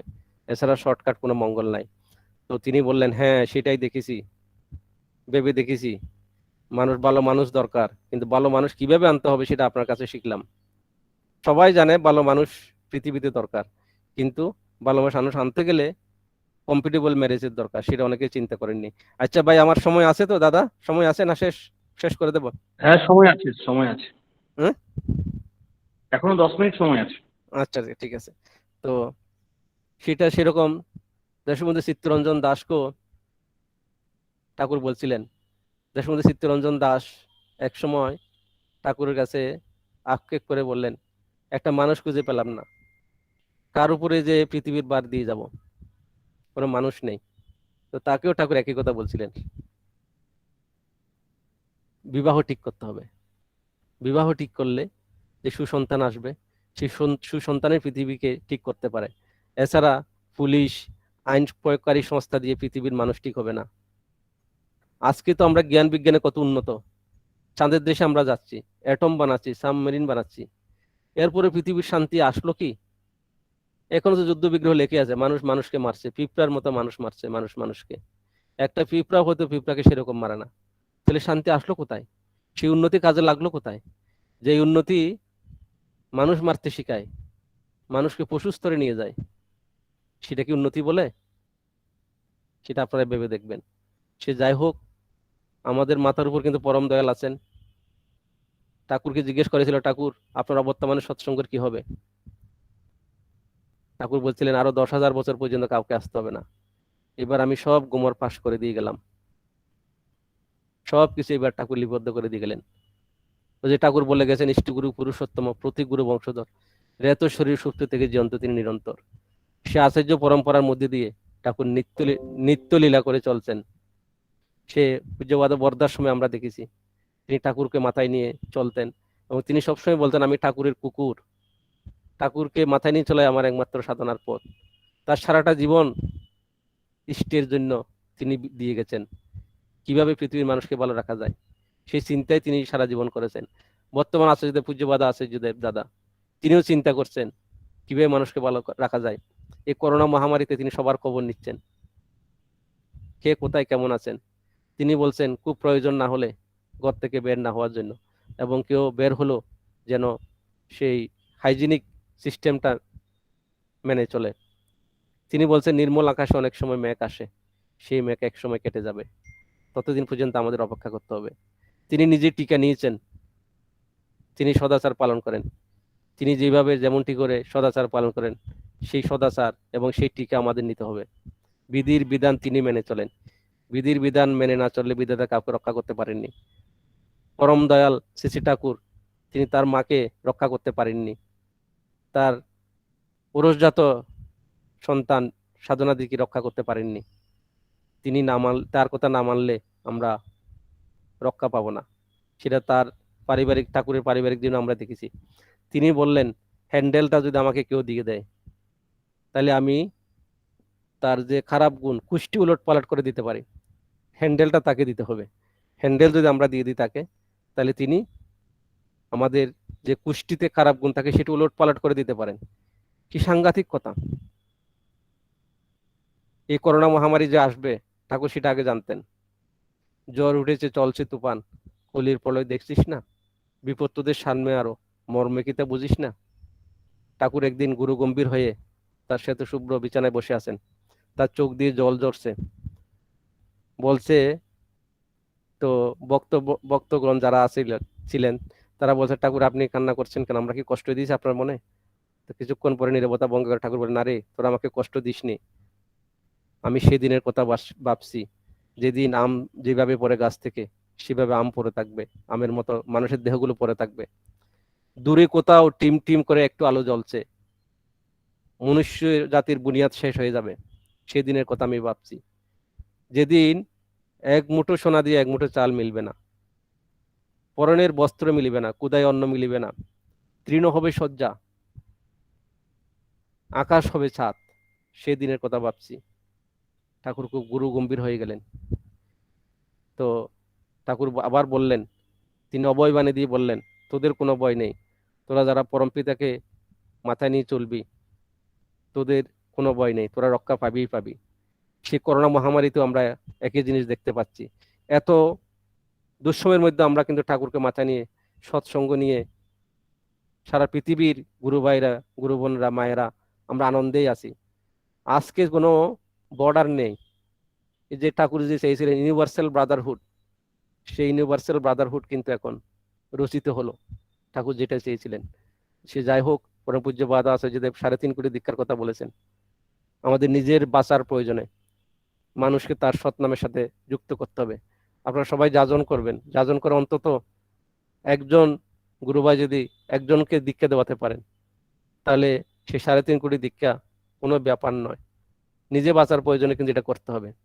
ঠাকুর বলছিলেন সৎসঙ্গ is the severe of the world, একমাত্র সৎসঙ্গই মানুষকে বাঁচাতে পারে। এমন একদিন আসবে যেদিন বড় বড় বিজ্ঞানীরা, রাজনীতিবিদরা, ঠাকুর বললেন তোদের পায়ে ধর্ণা দেবে, লুটিয়ে পড়বে। তবে যারা পরম পিতাকে মাথায় নিয়ে থাকে, তার চিন্তা করে, তারা ছাড়া আর কেউ সেদিন তাদের রক্ষা করতে পারবে না। তো এখন থেকে আমাদের প্রস্তুতি নিতে হবে সেই দিনের জন্য, যেদিন পৃথিবীবাসী বুঝতে সম্ভব হবে যে ঠাকুর ছাড়া কোনো গতি নাই। এই যে আচার্যদেব বললেন পরম পূজ্য নবীনদাকে, বললেন আমি হয়তো নাও দেখতে পারি, আমি দেখবো না, তোর বাবা নাও দেখতে পারে। তোর যখন আমার মতো বয়স হবে, তখন সারা পৃথিবীর মানুষ ঠাকুর ঠাকুর করবে।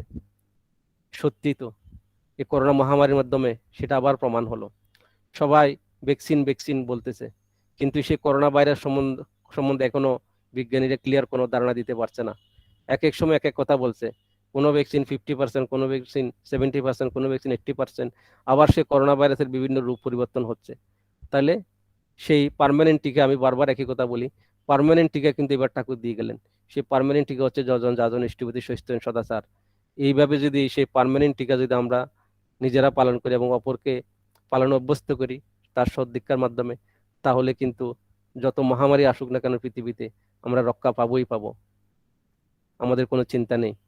ঠাকুর কিন্তু আমাদের সেই টিকা ব্যবস্থা করে গেছেন।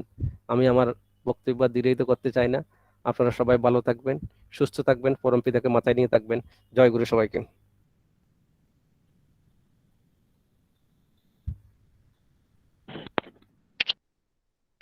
জয় গুরু। শ্রদ্ধেয় ললিত মোহন নাথদা, তিনি চিকিৎসক। তিনি এর আগেও আমাদের কাছে ইষ্ট প্রসঙ্গ করেছেন। তিনি তার নির্মেদ ভাষায় বেশ কিছু গুরুত্বপূর্ণ বিষয় নিয়ে আলোচনা করলেন। এটা আমাদের অনুভবের বিষয়, অনুভব করার বিষয়, নিজেদেরকে নিয়ন্ত্রিত করার বিষয়, এগিয়ে চলার বিষয়। তিনি যা বলেছেন, ঠাকুর তার মুখ দিয়ে যা বলিয়েছেন, তা অনুভব করে আমরা যত শীঘ্র চরিত্রগত করতে পারবো, তত আমাদের জীবন সুন্দর মধুময় হয়ে উঠবে, তার বলাও তত সার্থক হবে। অত্যন্ত সুন্দর ইষ্ট প্রসঙ্গ করলেন ডক্টর ললিত মোহন নাথদা। পরম পিতার আতুল চরণে তার পরিবার পরিজন প্রতি প্রত্যেকের সুদীর্ঘ ইষ্টচ্ছল মঙ্গলময় দীর্ঘায়ু জীবনের প্রার্থনা করি এবং সৎসঙ্গের খাতরার তরফ থেকে তাকে অসংখ্য ধন্যবাদ জানাই। জয় গুরু। এবার ধ্বনি দিয়ে আমাদের সৎসঙ্গের সমাপ্ত হবে। ধ্বনি দেওয়ার জন্য অনুরোধ করছি হিঞ্জুরি বাঁকুড়া থেকে শ্রদ্ধেয় বিকাশ পালদাকে। জয় গুরু। জয় গুরু।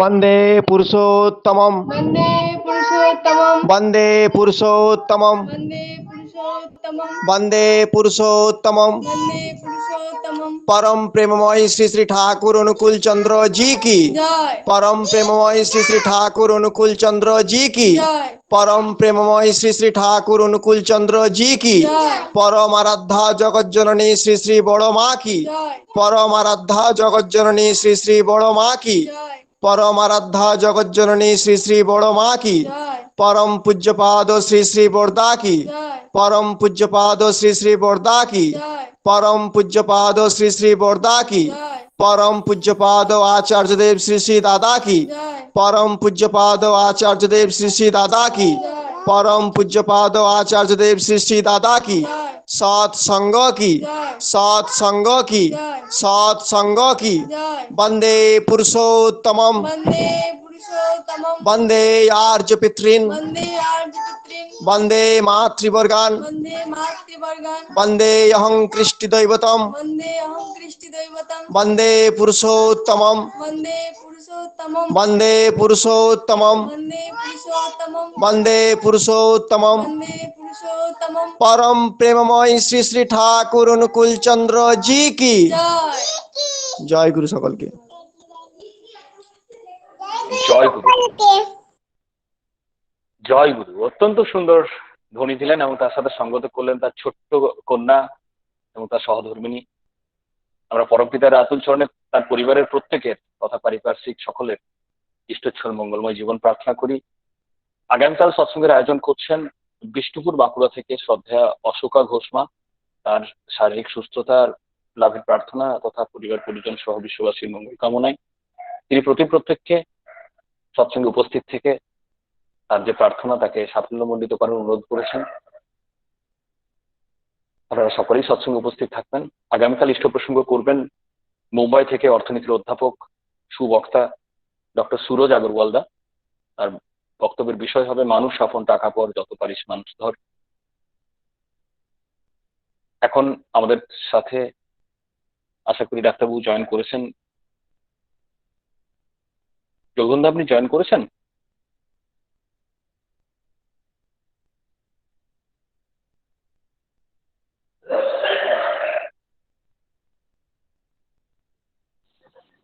সবাইকে আনন্দিত জয়গুরু। জয় গুরু। আচ্ছা ডাক্তারবাবু কিছুক্ষণের মধ্যে জয়েন করবেন। আপনাদের যদি বলার কিছু বিষয় থাকে আপনারা বলতে পারেন, যে কোনো বিষয় নিয়ে, আমাদের সৎসঙ্গ রিলেটেড, আমাদের চিকিৎসা বিষয়ে, আমাদের গান, আমাদের ক্লাস অনলাইন, যে কোনো বিষয় নিয়ে আপনাদের কিছু বক্তব্য থাকলে আপনারা বলতে পারেন।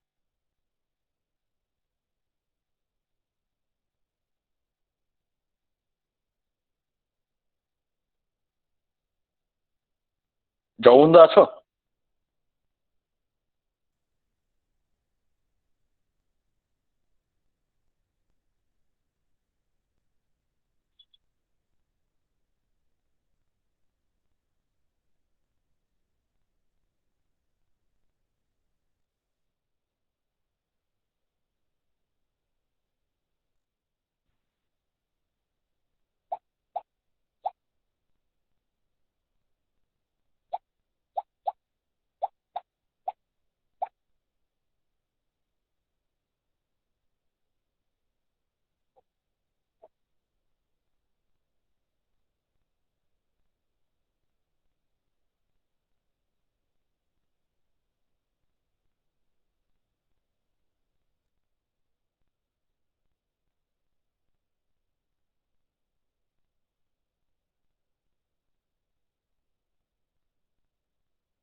ললিতদা জয়গুরু।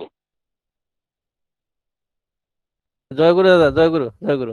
জয়গুরু। হ্যাঁ হ্যাঁ বলছি, জয় এখনো জয় ডাক্তারবাবু জয় যে কোনো কারণে উপস্থিত থাকতে এখনো হতে পারেননি। যদি ডায়াবেটিস বা সুগার রিলেটেড কোনো বিষয় নিয়ে কেউ কিছু বলে, আপনি কি শোনার একটু সময় হবে?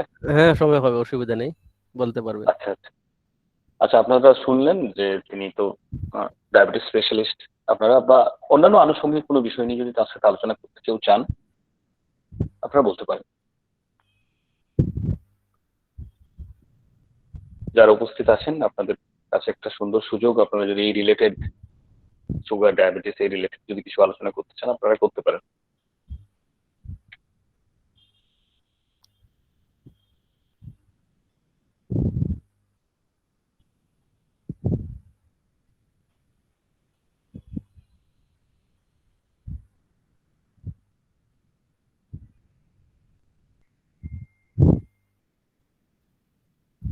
সুগারের পেশেন্ট নেই মনে হয় কেউ। আর থাকলেও হয়তো সেইভাবে আর কি। হ্যাঁ, অনেকেই সেইভাবে হয়তো সস্তেনি পালন করছে, চেষ্টা করছে করার, তার হয়তো একটা সুফল পাচ্ছে বলে। সেটাই না, সচেতন ছাড়া তো আসলে বাঁচার কোনো পথ নেই। কারণ আচার্যদেব যদি বলছিলেন যে দীক্ষিত না সৎসঙ্গী। দীক্ষিত অনেকে হতে পারে, কিন্তু সৎসঙ্গী হতে গেলে যজন যাজন ইষ্টভূতি সচেতন সদাচার এগুলো কিন্তু কাটায় পাটায় পালন করতে হবে। এবং সুস্থহীন একটা বাঁচার একটা অন্যতম একটা তুক, কিন্তু সুস্থ নিলেই বুঝতে পারবে জীবন কত সুন্দর। এছাড়া ঠাকুরের যে বলাগুলো সেগুলো আসলে বোঝা মুশকিল হয়ে যাবে, সূক্ষ্ম জিনিসগুলো ধরা পড়বে না। আর ডাক্তারবাবু, মানে আমাদের তো ব্যক্তিগতভাবে আমি কিছুদিন আগে একটু ওই আপনাকে কতবার বলেছিলাম যে এই চোখের সমস্যা রিলেটেড কারণে আমি সুগার টেস্ট করতে বলেছিলাম। আমি বলছি কি একটা মানুষ কি হলে বুঝতে পারবে যে তার এই ধরনের কোনো সিমটম আসছে, মানে তার টেস্ট করানো দরকার? আসলে সুগারটা তো অনেক কারণ আছে। যদি পারিবারিক ইতিহাস থাকে, যেমন মা বাবা বা ভাই বোনের যদি সে সুগার থাকে, তাহলে কিন্তু 25 বছরের পর থেকে বছরে একবার কিন্তু সুগারটা টেস্ট করতে হয়, যেটা আমরা বলি জিটিটি বলি আর কি, সেটা জিটিটি করে দেখতে হয়।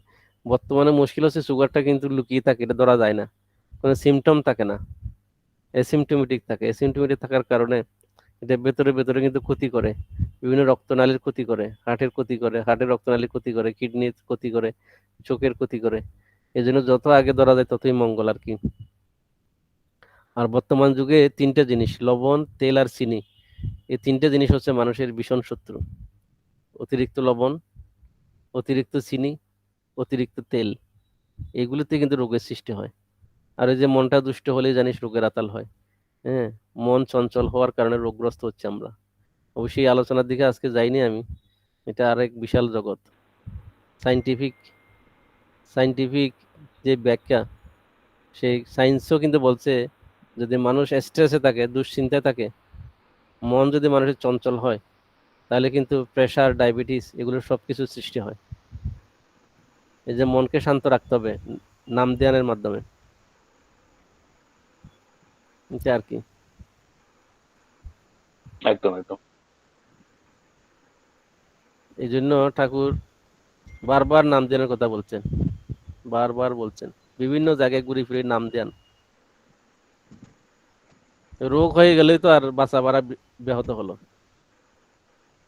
রোগ যাতে না করে তাই করাই ভালো, ঠাকুর তো তাই বললেন এবার। একদম। আর আমার বাবা, আমার বাবা তিনি মানে মিষ্টি খেতে খুব পছন্দ করেন, কিন্তু বলেন যে আমাদের বংশে তো কারো কোনো সুগার প্রবলেম নেই, তাহলে আমার কোনো চিন্তা নেই, এই বলে তিনি খেতে থাকেন। মানে তাকে কি বলা যায়? না, একটা বয়সের পরে এটা কিন্তু না খাওয়াটাই ভালো, কম খাওয়াটা ভালো। তার বয়স অ্যারাউন্ড 65। সুগার টেস্ট করে দেখেছেন? হ্যাঁ, মাঝে মাঝে দেখে, বাবা নিজেই বলেন যে আমার সুগার লো আছে, মানে বিলো লেভেলের থেকে নিচে আছে অনেক। তাহলে সে ভাগ্যবানদের একজন আর কি উনি।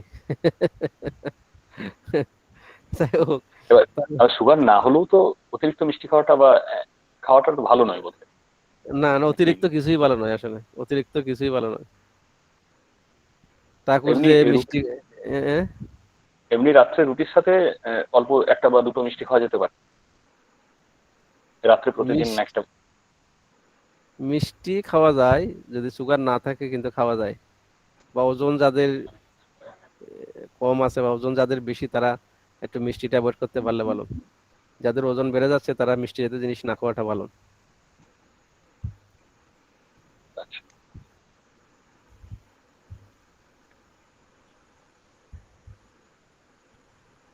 আপনাদের মধ্যে কারো যদি কোনো জিজ্ঞাসা থাকে ডাক্তারবাবু করতে পারেন। মানে সুগার না হলেও এটা এমন একটা জিনিস, অল্প বিস্তর ডিসগাইজড ফর্মে চুপিসারে মানুষের মধ্যে থাকে, বিভিন্ন ভাবে থাকে। আর আরো একটা ব্যাপার আছে, সব মানুষ যদি এটা মানতে থাকে তাহলে ডাক্তার বাবুরা বাঁচবে কিভাবে? সে তো বটেই। আমি তো অনেক এটা ঠিক। সময় খুব মন খারাপ করে আমার পেশেন্টকে বলি, কথা বললে শুনে না, ইনসুলিন নেই তারপরও মিষ্টি খায়, রাত্রেবেলা ঘুম থেকে উঠে মিষ্টি খায়। তো আমি বলি আপনারা আছেন বলেই তো আমরা বেঁচে আছি তার দয়ায়। যদি শুনতে খারাপ লাগে কথাটা, হ্যাঁ, লোকের অনিয়মের ফলেই তো রোগ হচ্ছে। এই যে আজকে করোনা মহামারীতে সবাইকে বলা হচ্ছে মাস্ক পরে থাকার জন্য, সোশ্যাল ডিস্টেন্সিং মেনটেন করার জন্য, স্যানিটাইজেশন করার জন্য, কিন্তু কয়জনে মানছে বলুন তো? তো এই যে ফলশ্রুতিতে যা হবার তাই হচ্ছে। এই যে আমরা চা খাচ্ছি দাঁড়িয়ে, রাস্তার ধারে দাঁড়িয়ে, এই সেই দাদাটি যে চাটা বানিয়ে দিলেন, সে চার কাপটা ভালো করে দ্রুত করা হলো কিনা, বা তিনি নিজেই সদাচার পালন করছেন কিনা, সে নাকে হাত দিয়ে মুখে হাত দিয়ে সে কাপ দিয়ে চা দিচ্ছে কিনা, পায়খানা প্রস্রাব করে হাতটা সাবান দিয়ে দ্রুত করলো কিনা, সেটাকে আমরা দেখেছি? দেখি নাই। কিন্তু আমরা অনেকেই রাস্তার ধারে দাঁড়িয়ে সে চায়ের দোকানে চা খাচ্ছি, হোটেলে খাচ্ছি। এই জন্য কিন্তু মানুষের এই যে রোগগুলো কিন্তু এই জন্য বাড়তেছে পৃথিবীতে। এই সদাচার, ঠাকুর বলছিলেন সদাচারের বেলা একটু বাড়াবাড়ি ভালো, হুম, হুম। একটু গোড়ামিও ভালো প্রয়োজন। একটু গোড়ামি ভালো। ঠাকুর তো নিজেই বলছেন একটু এই সনাতন ধর্মের গোড়া লোকগুলোকে দেখলে ঠাকুর আনন্দ বোধ করতেন। ঠিক। এই যে ব্রিটিশরা আমাদের শাসন করে গেলেন, ব্রিটিশ বা বড় বড় ঔপনিবেশিক যারা আমাদের শাসন করে গেলেন, তাদের খারাপ গুণগুলো আমরা নিয়েছি, ভালো গুণগুলো আমরা নিই নাই। এখন কোনো দাদা যদি কথা দেন কারো কাছে আমি 4টার সময় আসবো, দেখা যাবে 4টা পেরিয়ে গিয়ে 5টা 7টা 8টা হয়ে গেছে, কিন্তু দেখা নাই। এই যে গো বিটুইনটা একদম। কিন্তু সমাজে, গো বিটুইনটা কথায় কাজে মিল নাই। তাহলে এই লোকটা ভালো হবে কিভাবে, পৃথিবী ভালো হবে কিভাবে? কথায় কাজে মিল খুঁজে পাচ্ছি না। এই করোনা মহামারীতে দেখেন আপনি মদের দোকানে লাইন আছে, মদ খেতে পারবে না, তার জন্য এই করোনা মহামারীর মধ্যে সে সোশ্যাল ডিস্টেন্সিং মেনটেন না করে মদের দোকানে লাইন দিচ্ছে। এই পৃথিবীটা টিকবে কিভাবে? কি আমি ভুল বললাম নাকি দাদা? একদম একদম। বাংলাদেশের অবস্থা কেমন সেখানে, মানে যারা স- সৎসঙ্গীরা স- আছে? সব জায়গাতে একই অবস্থা, বাংলা ভারত তার আলাদা কিছু নয়। সে তো বটেই। আলাদা তো কোনো বিষয় নয়, এটা সবার ক্ষেত্রে সবাই সেরকম মানুষ তো আমরা। ব্রিটিশদের ভালো গুণগুলো আমরা নেই নাই, যেমন তারা কথায় খুব কথায় পরিশ্রমী, একদম প্রচন্ড পরিশ্রমী, কথায় কথায় কাজে মিল আছে। কথায় কথায় মিল আছে, সেবা পরায়ণতা, কথায় কাজে মিল, তারপর হাইজিন মেনটেন করা। এই যে 5 স্টার হোটেল গুলোতে তাদের যে রান্না বান্না যে করে যা বারা পরিবেশন করে, তাদের কিন্তু হাতে গ্লাভস থাকে এবং আলাদা কাপড় চোপড় থাকে। তারা নন টাচ টেকনিক, তারা হাত দেয় না, কোনো খাবারে হাত দেয় না একেবারে। তাহলে তাদের ভালো গুণগুলো আমরা নেই নাই, তাদের যে বদ গুণগুলো আমরা কিন্তু এখনো প্র্যাকটিস করি, ভারত বলেন আর বাংলা বলেন। এখনো সেটা একটাই। ফ্রি মিক্সিমের নামে কিন্তু আমরা অনেক অসদাচার করি। আর সেটাকে মডার্নিজমের নাম দিই, আধুনিকতা। আধুনিকতার নাম দিয়ে পুজোর সময় দেখবেন, হ্যাঁ, যত ধরনের মানে অনাচার অবিচার হয়, সে মানুষ ভালো থাকবে কিভাবে? অবশ্যই আমাদের সৎসঙ্গীরা না, সৎসঙ্গীরা সেটা যেহেতু ঠাকুরকে ধরে আমরা এখনো আহ, কিছু মানার চেষ্টা করি। এই যে ফ্রি মিক্সিমের নামে একজনের স্ত্রী আরেকজনের সাথে চলে যাচ্ছে, দেখা যায় প্রায়। এই যে যথেচ্ছ যৌনাচার, তাহলে পৃথিবীতে ভালো মানুষ আসবে কিভাবে? কি আমি ভুল বললাম নাকি? আপনি, হ্যাঁ? হ্যাঁ দাদা বলুন। শুভেন্দু দা আপনি বলুন, শোনা বলুন যাচ্ছে।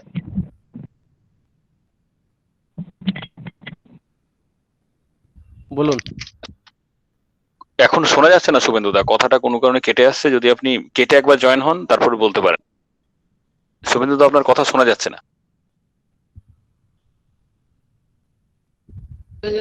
জয়গুরু সৎসঙ্গ কি শেষ হয়েছে? হ্যাঁ, সবসময় জয় শেষ জয় হয়ে জয় গেছে। জয় গুরু, জয় গুরু। জয়গুরু, আমি বলছি যে তুমি একবার ফোন করো তো আমাকে, সেটা ফোনটাই। হুম, তোমার করতে যাচ্ছে। হ্যালো। বলুন।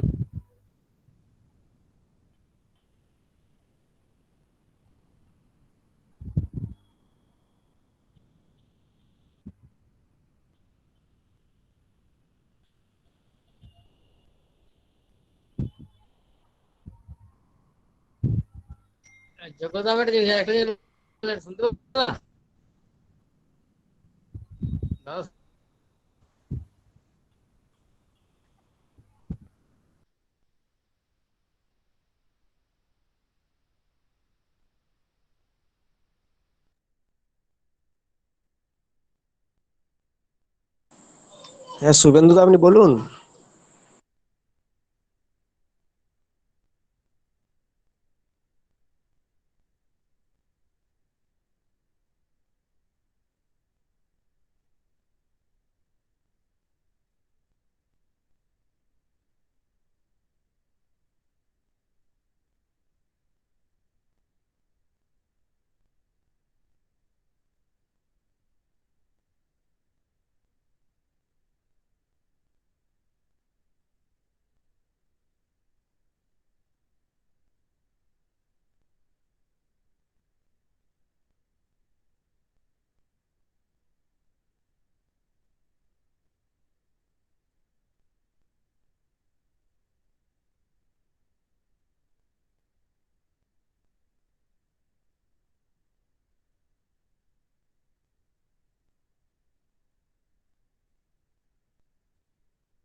জয়গুরু, মনে হচ্ছে আজকে আর কেউ বিশেষ কিছু হয়তো কারো বিশেষ বলার নেই।